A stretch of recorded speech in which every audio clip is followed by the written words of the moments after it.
You ready for the video? So ready. Let's do it.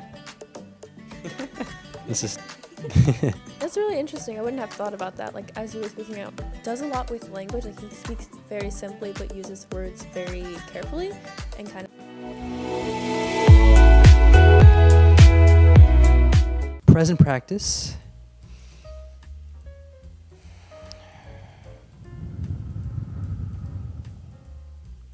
What's conscious? This is Vish and Ilisa, and today we'll be reacting to Sadhguru's video on why is everyone after money? and today I'm here with Ilisa.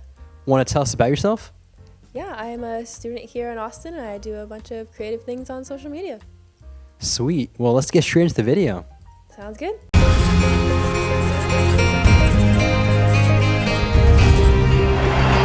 Let's for the time being enjoy this great innings and this great cricketer. Virender, Sehwag. Hi Sadhguru, this is Virender Sehwag and I want to ask a question. Why the people in life running after money? Sehwag, why is somebody running after money? No, a whole lot of people around you are running after the ball, aren't they?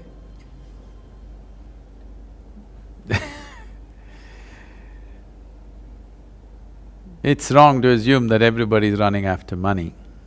It is just that we have made money the currency or a common. Instead of being on barter system, if you're on barter system, if I gave you a ball, you will give me a bat, then we would be doing that. But now you can buy a ball and a bat with money. You can buy a home and a car with money. You can buy food and comfort with money. So money has become a common transaction tool and people need that to live. Now how they want to live? They don't want to live well, they want to live better than their neighbor. Because of that, money becomes important. If they just want to live, money would be a small part of their life. But now they want to live better than their neighbor, bigger than their neighbor. So, run behind the money becomes an endless run. Otherwise, in a short period of time, what you need for your lifetime you can create in terms of money and then do what is significant for your life rather than running after a tool which was just created to simplify transactions. Instead of simplifying transactions, it is complicated human life. That is because money is just a process, but a whole lot of people are beginning to think that money is a goal by itself. Money is not a goal, I want you to remember. It is only a process. It's an enabling process. If you want to buy food, you need money. If you want to buy comfort, you need money. But now, you're trying to buy a life with money. You will not succeed, for sure. It doesn't matter whether you have 10 rupees today or 10 million tomorrow or 10 billion tomorrow. I have seen many billionaire beggars still with the same mentality, where is the next buck? Money is only a tool of transaction. It is not a goal by itself, it's only a process. Thank you. So Ilisa, this is actually the second Sadhguru video you've seen, right? Yeah. What do you think so far of the guy? I like him. He does a lot with language. Like, he speaks very simply but uses words very carefully and kind of like shows like the slight nuances and differences between them. So like how you need money to live, but like it's the pursuit and the chasing of money as like the goal of life, like doesn't allow you to actually live and things like that, where it's like slight differences of words. That's a great point there. He actually does. I think what makes him, I mean, I'm not gonna say too much here because apparently they say that he's enlightened, I mean, whatever that means. But I think what really makes him stand out compared to at least the other people in the wisdom area that I've seen, or maybe from the Eastern world, is his language. Like you said, he's really great at delivery and being conscious of the words. And I think that is attributed to the fact that he was an English student back in college in India. So I'm sure that's a great combination, right? Sharing your wisdom in English. But yeah, no, that's a great reflection too, just off of, I think as I've learned, words matter quite a bit, right? With how you say certain things, what you say, and there's a lot of I think, subconscious programming that happens just from like society, whether it's watching TV, talking to someone. We tend to pick up a lot of things which we just kind of blindly accept, right? And there's a bunch of examples, but before we get into that, what do you think of the video as a whole, the topic? I liked it. I think it was a fair assessment of like why people like chase money, and how he said like, you know, having money is not bad. We all like need to pursue money to live because that's the system we live in. But it's like making money your idol, like your goal in life, having that be why you live, like is you missing out on so much. No, exactly. You actually, I think, interpreted it really well. So that was great. Thanks for sharing that. And yeah, no, again, I've seen this too, especially in the New Age community, whether it's a spiritual or whatever, where it's like rejecting society, rejecting materialism, rejecting money. I don't think that's a case. I don't think you need to reject it. It's pretty helpful, right? It's pretty beneficial. He actually even made another video where he was talking about how in certain meditation programs, or even just meditation as a whole, it kind of is a privilege, right? It's not something that you can do all the time if you have a job where you spend 20 hours a day working, right? I mean, what do you think about that? Yeah, I can totally see how it's a privilege. Like I have 2 jobs and a student, and like finding times to do things like that is like really difficult. Or even just like sometimes working out feels like a privilege. Like first of all, being able to afford it, and then afford it time wise, and all of like so many like healthy things can be really difficult to implement in like if you're, you know, trying to get so much money, or like you're like poverty or things like that. Yeah, no, that's a great point. I think, and this is where it really comes down to just consciousness or awareness, right, that you have. And I think we need a certain threshold of money, whatever that mark is.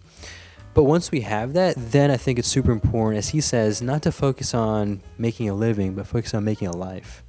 There's so many more things to life than just money, whether it's relationships, whether it's peace, happiness, joy, just deeper meanings to life. Yeah, and I feel like a lot of people really miss out on a lot of things because they're like trying to get money, and like that threshold is so important. Like once you get past that, like he said, you know, people get really dissatisfied by like they make one goal and then like it's making more money. Like, cool, I got a promotion, but now I want a different title. I want more money. I want more money than my neighbor. And like just judging yourself on like so many external things, like you're just never going to feel like enough, because you're always going to want to be the richest, which is like an awful goal, but like also not really like something you can totally accomplish. Like I don't think we all want to be Jeff Bezos, but yeah. Those are actually really cool points. He actually says very similar stuff. For instance, towards your last point, which was it's almost like a sickness to where success is almost now based upon how essentially you put down others, right? Because in order to be number one, that means your goal needs to be putting everyone else down. Otherwise, you can't be number one. So that's a great point that you brought up. So yeah, was there anything else you wanted to add to this?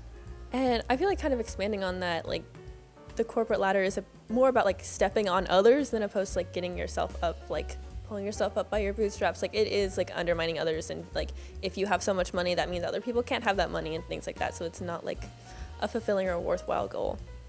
Exactly. And as you said, again, I'm actually really connecting a lot of wisdom nuggets within you from what you just shared too, which is cool. You're right, especially when we chase. Actually, before I get to this, I'm curious, what are your thoughts on desire? Do you think desire is a good thing, bad thing? What do you think? I think it depends. So like the desire itself, like that naturally occurs, may not be, but it's like the extent and like kind of what you do with it. Okay. Again, it's pretty cool how it's in line with what he says.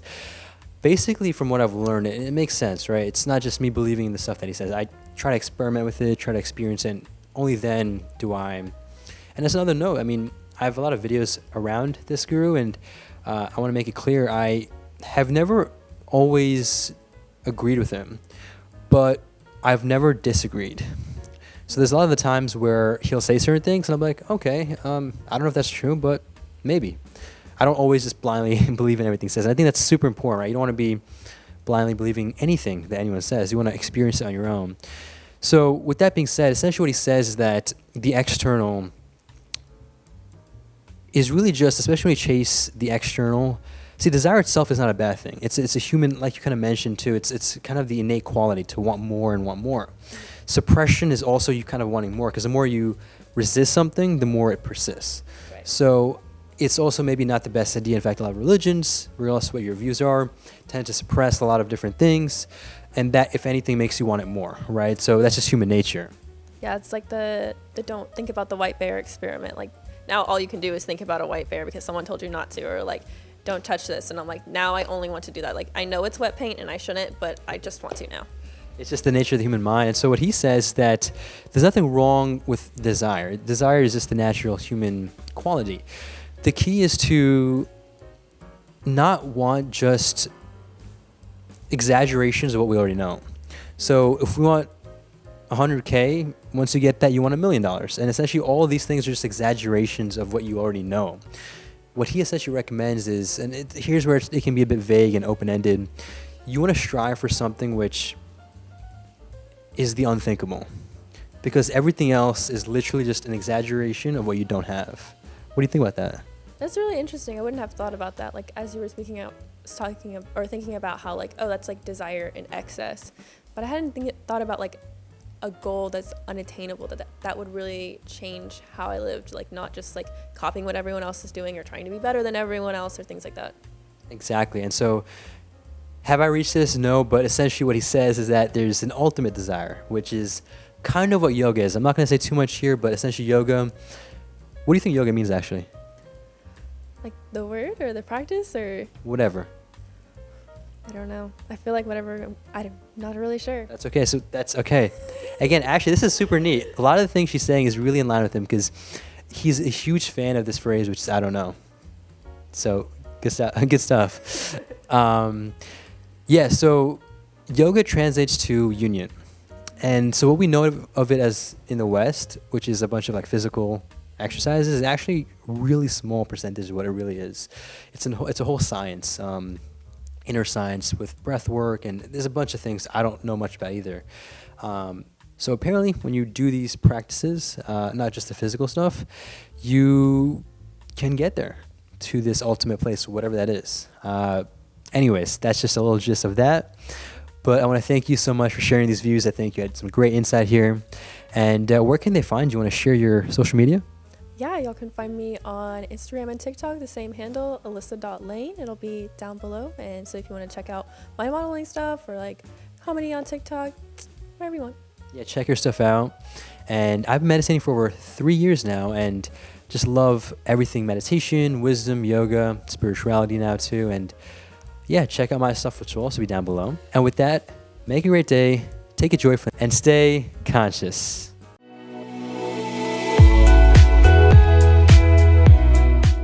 You did great. Perfect.